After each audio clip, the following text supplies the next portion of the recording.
వి gold trusted gold buyers తాకట్టులో ఉన్న బంగారాన్ని విడిపించి ఈ రోజు ఉన్న మార్కెట్ ధరకే కొనబడును. మరిన్ని వివరాలకు సంప్రదించండి 77107720.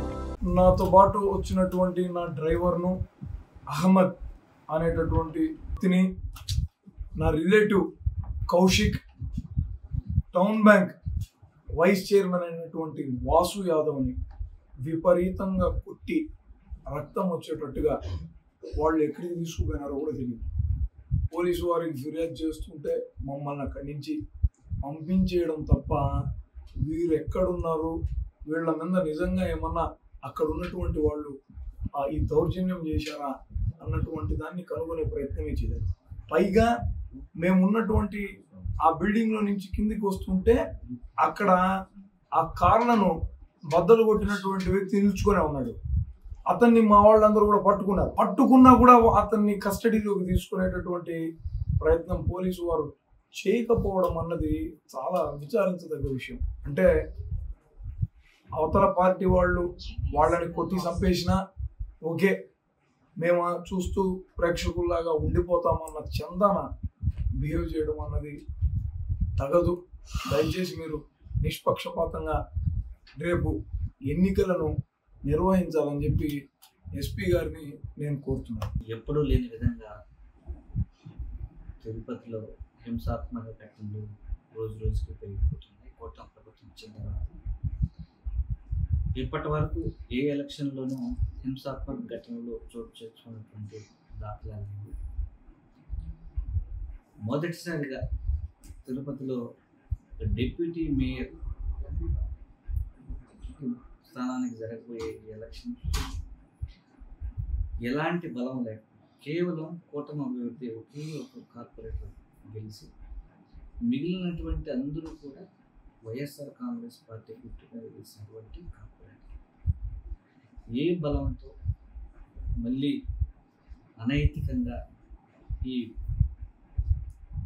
డిప్యూటీ మేయర్ పదవిని కూటమి ప్రభుత్వం కైవసం చేసుకుంది.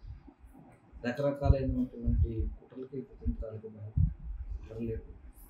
వాళ్ళని భయభ్రాంతులకు గురి చేసి ఆస్తుల మీద దాడులు చేసి అలాగే వాళ్ళ స్థలాలని కబ్జాలు చేస్తామని బెదిరిస్తూ అక్రమ కేసులు పెట్టి నిర్బంధిస్తామని వాళ్ళని బెదిరిస్తూ కుటుంబ సభ్యులను బెదిరిస్తూ దాంట్లో భాగంగానే ఈరోజు మనీష్ గారి యొక్క సతీమణి మిగతా గారిని కూడా ఈరోజు నిర్బంధించాలని ప్రయత్నం చేశారు.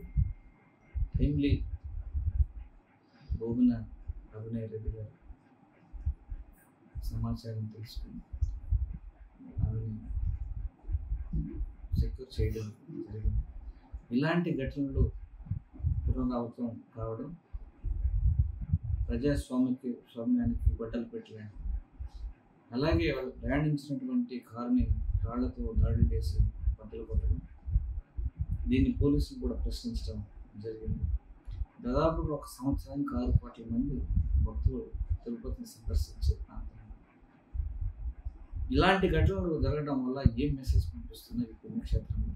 ఈ కూటమి ప్రభుత్వం వచ్చినప్పటి నుంచి అనేక రకమైనటువంటి దాడులు, అలాగే తిరుమల శ్రీవారి ఆలయం మీద రకరకాలైనటువంటి ఆరోపణలతో దాడి, అలాగే పవిత్రమైనటువంటి ప్రసాదం మీద అబద్ధాలతో దాడి, అలాగే అక్కడ పనిచేస్తున్నటువంటి ఎంప్లాయీస్ మీద కక్షపూరితంగా దాడి, తర్వాత మొదటిగా ఈ డిప్యూటీ మేయర్ ఎలక్షన్ వస్తే రోజు దాదాపుగా 3-4 రోజుల నుంచి చూస్తున్నాము. అనైతికంగా వీళ్ళు చేస్తున్నటువంటి ప్రవర్తనలు సమాజానికి ఇది మంచిది కాదు. ఖచ్చితంగా ఈ పోలీస్ వ్యవస్థ ఖచ్చితంగా దీనికి బాధ్యత తీసుకోవాలి. దీని మీద ఖచ్చితంగా వైఎస్ఆర్ కాంగ్రెస్ పార్టీ లీగల్గా పోరాడుతుంది. ఈరోజు అర్ధరాత్రి అపరాత్రం లేకుండా కుటుంబ సభ్యులను ఆక్రమించాలని ప్రయత్నం చేయడం, దాడులు చేయడం, అక్కడికి సేవ చేయడానికి పోయిన వాళ్ళ మీద రాళ్లతో దాడులు చేయడం ఏం మెసేజ్ ఇస్తున్నారు? ఖచ్చితంగా ఇదంతా ప్రజలు గమనిస్తున్నారు. మీకు ఖచ్చితంగా తగిన బుద్ధి చెప్తారు. జాగ్రత్తగా ప్రవర్తించాలని కూటమి నాయకులు నేను చేస్తాను. రెడ్ బుక్ రాజ్యాంగాన్ని పోలీసులు అమలు పరుస్తున్నారంటారు. ఖచ్చితంగా రెడ్ బుక్ రాజ్యాంగాన్ని పోలీసులు అమలు పరుస్తున్నారు. ఈరోజు రాళ్లతో దాడులు చేస్తున్నటువంటి వాళ్ళని పట్టిస్తే వాళ్ళ మీద కేసు పెట్టే కార్యక్రమం చేయలేదు ఇంతకుముందు. అక్కడ చూస్తే అత్యంత పాశవికంగా దాడి చేస్తున్నారు, కార్ల మీద దాడి చేసి పెద్ద పెద్ద బండరాళ్ళు వేస్తున్నారు. బండరాళ్ళు వేసిన వాళ్ళు ఎదురుగా ఉన్నా కూడా వాళ్ళని పట్టిపోయే పరిస్థితి చేయలేదు. సో పోలీస్ వ్యవస్థ ఏం చేస్తుంది? అసలు ఈ రాష్ట్రంలో శాంతి భద్రతలు అనేటివి కాలు రాసేస్తున్నారు. ఉదయాన కార్పొరేటర్లు తీసుకెళ్తుంటే పట్ట పగులు మీడియా సాక్షిగా, పోలీసుల సాక్షిగా డోర్లు బద్దలు కొట్టుకొని కార్పొరేటర్ని అపహరిస్తుంటే చోద్యం చూస్తున్నారు పోలీసులు. అదేవిధంగా ఈరోజు రాత్రి కార్పొరేట్ వారి యొక్క సతీమణిని సరౌండ్ చేసి రాళ్లతో దాడి చేస్తుంటే, కిడ్నాప్ చేయడానికి ప్రయత్నం చేస్తుంటే, కిడ్నాప్ చేయాలని ప్రయత్నించినట్టు వాళ్ళని పట్టిస్తే రెడ్ హ్యాండెడ్గా వాళ్ళ మీద ఎలాంటి చర్యలు తీసుకునే పరిస్థితి. సో ఇది ఏం మెసేజ్ ఇస్తాను? ఖచ్చితంగా ఇదే మీ టైం ఉండొచ్చు అనుకుంటున్నారేమో, రాబోయే రోజుల పరిస్థితులు మారితే వేరే రకంగా చాలా ఇబ్బందులు పడాల్సి వస్తుంది. ఇన్ని కూడా గుర్తుపెట్టుకోవాలి. అధికారులు కూడా వదిలే పరిస్థితి లేదు. ఖచ్చితంగా లీగల్గా ఏ అధికారులు అయితే ఇలా ఒత్తాసు పలుకుతూ ఉన్నారో, న్యాయం వైపు నిలబడకుండా అధర్మం వైపు నిలబడుతున్నారు, ఖచ్చితంగా వీళ్ళు కోర్టులలో లీగల్గా ఫేస్ చేయాల్సి వస్తుందని వైఎస్ఆర్ కాంగ్రెస్ పార్టీ చేస్తుంది. మరిన్ని వీడియోస్ కోసం ఛానల్ ని సబ్స్క్రైబ్ చేయండి. లేటెస్ట్ అప్డేట్స్ కోసం వాట్సాప్ ఛానల్ ని ఫాలో అవ్వండి. ఆ లింక్ డిస్క్రిప్షన్ లో ఉంది.